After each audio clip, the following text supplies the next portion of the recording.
নমস্কার বন্ধুরা, Ayush think for bird চ্যানেলে তোমাদের সবাইকে স্বাগত। আজকের আবার একটা নতুন ইনফরমেটিভ ভিডিও নিয়ে তোমাদের কাছে আমি চলে এলাম।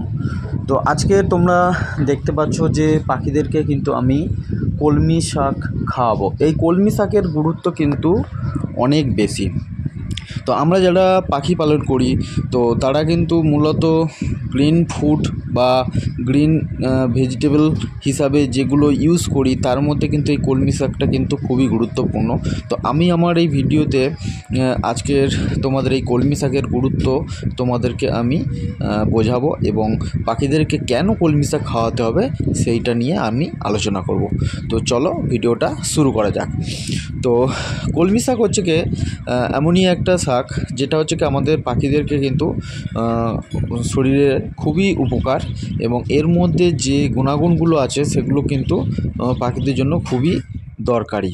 তো প্রথমে একটা জিনিস খেয়াল করতে হবে, আমি কিন্তু আমার এই যে ভিডিওতে তোমাদেরকে কলমি শাক সম্পর্কিত আমি তোমাদেরকে বোঝাচ্ছি। তো এছাড়াও কিন্তু আমি এর আগে আমার অনেক ভিডিওতে তোমাদেরকে কলমি শাক সম্বন্ধে কিন্তু আমি বলেছি।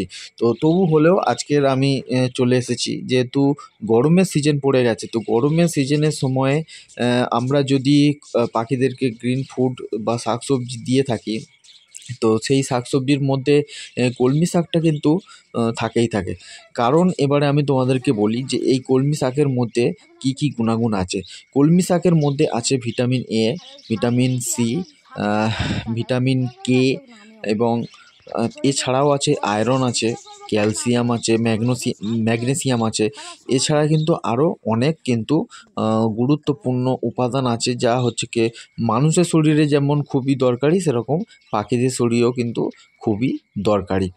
তো এবারে তোমাদেরকে বলি আমরা এই কলমি শাকটাগুলোকে যে খাওয়াবো তার হচ্ছে কি কীরকমভাবে খাওয়াবো। কারণ কলমি শাক হচ্ছে কি একটু জল জল টাইপের আছে, কারণ এটা হচ্ছে কি জলে জন্মায়।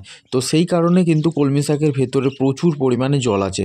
তো এই জন্যই কিন্তু আমরা এই গরমের সময় কলমি শাকটা কিন্তু একটু বেশি পরিমাণে খাওয়াতে পারি। কারণ গরমের সময় যেহেতু জলের একটা সমস্যা থাকে পাখিদের শরীরে, কারণ ডিহাইড্রেট হয়ে যায় গরমের কারণে। তো সেই জন্য কিন্তু এই পাখিদের কলমি শাকটা কিন্তু তোমরা খাওয়াতে পারো।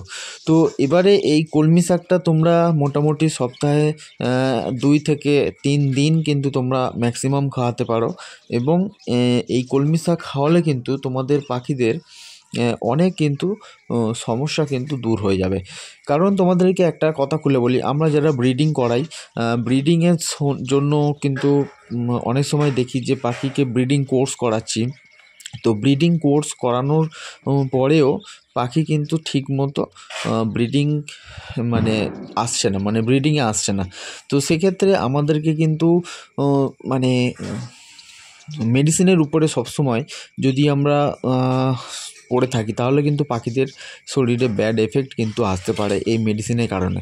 তো সেই জন্য আমি তোমাদেরকে বলবো যে প্রাকৃতিক উপায়ে যদি পাখিদের শরীরের এবং হেলথ যদি ভালো করা যায় এবং তাদের যে শরীরে গুণাগুণগুলো দরকার, যে ক্যালসিয়াম ম্যাগনেসিয়াম খনিজগুলো দরকার, সেগুলো যদি আমরা ন্যাচারাল উপায়ে যদি দিতে পারি তাহলে কিন্তু সবথেকে ভালো। তো এবারে ক্যালসিয়াম এই কলমি শাক যে খাবার যেটা আছে এটার হচ্ছে কি গুণাগুণ অনেকটা কিন্তু ভালো। আর সবথেকে এর গুণাগুণ যেটা ভালো সেটা হচ্ছে কি এরা হচ্ছে কি এই কলমি শাকটা হচ্ছে পাখি যখন খায় এর থেকে কিন্তু যে ভিটামিনগুলো এদের পাখিদের শরীরে যায় সেটা হচ্ছে কি পাখিদের প্রজনন ক্ষমতাকে কিন্তু ত্বরান্বিত করে।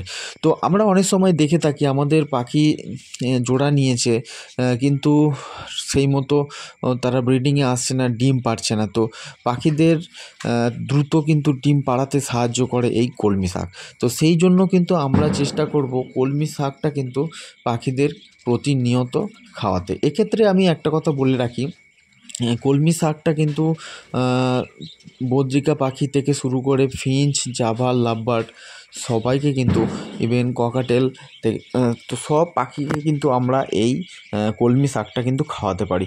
তো ভিডিওতে তোমরা দেখতে পাচ্ছ আমার কাছে ফিঞ্চ আছে, সেই ফিঞ্চ পাখিকেও আমি কলমি শাক দিয়েছি। কারণ অনেক বন্ধুরা মানে চিন্তা করে যে কলমি শাক হচ্ছে কি ফিঞ্চ পাখি খেতে পারবে না, কারণ এদের বাঁকা ঠোঁট নেই, এদের লম্বা ঠোঁট, তো সেক্ষেত্রে এদের কিন্তু খেতে অসুবিধা হবে। তো সেক্ষেত্রে আমি তোমাদেরকে বলবো তোমরা কিন্তু পাখিকে কলমি শাক দেবে, সে ফিঞ্চ পাখি হলেও কলমি শাক দেবে, কারণ এরা ওখান থেকে কিন্তু ঠিক রসটাকে কিন্তু এরা খেয়ে নেবে।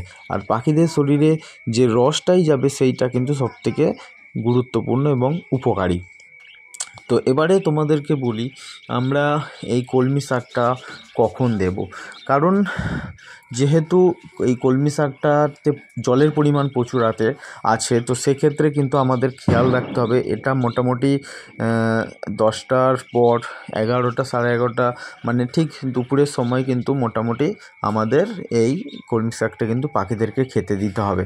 তো প্রচুর সকালে যদি আমরা দিয়ে দিই তাহলে কিন্তু এটা পাখিদের শরীরে কিন্তু প্রবলেম ক্রিয়েট করতে পারে। তো আরেকটা জিনিস আমি তোমাদের সঙ্গে শেয়ার করি বা তোমাদের বলে রাখি, এই কলমি শাকটা কিন্তু অত্যধিক পরিমাণে খাওয়ানো যাবে না। অনেক বন্ধু আছে তারা চেষ্টা করে যে প্রত্যেক দিন আমি হচ্ছে কি কলমি শাক খাবো, এক্ষেত্রে আমাদের পাখি ভালো থাকবে। তো এটা কিন্তু হিতে বিপরীত হতে পারে, কারণ প্রচুর পরিমাণে বা অত্যধিক পরিমাণে যদি আমরা কলমি শাক খাওয়াই সেক্ষেত্রে কিন্তু পাখিদের একটা লুজ মোশনের সমস্যা হতে পারে। তো সেক্ষেত্রে আমাদেরকে কিন্তু খেয়াল রাখতে হবে আমরা যখনই পাখিকে কলমি শাক দেবো তখন যেন দুপুরের সময় হয়, আর পরিমাণ মতো দেবো, অত্যধিক পরিমাণে দেবো না যেটা হচ্ছে কি পাখি খেতে পারবে না এবং নষ্ট হয়ে যাবে। তো এক্ষেত্রে আমাদের কিন্তু এই জিনিসটা খেয়াল রাখতে হবে। তো ঠিক আছে বন্ধুরা, আশা করি তোমরা ভিডিওটা পুরো দেখেছো এবং আমি যে ইনফরমেশানটা দিয়েছি সেটা তোমাদের কাজে লেগেছে। আর ভালো লাগলে অবশ্যই কিন্তু আমার এই চ্যানেলকে সাবস্ক্রাইব এবং ভিডিওকে অবশ্যই একটা লাইক করবে।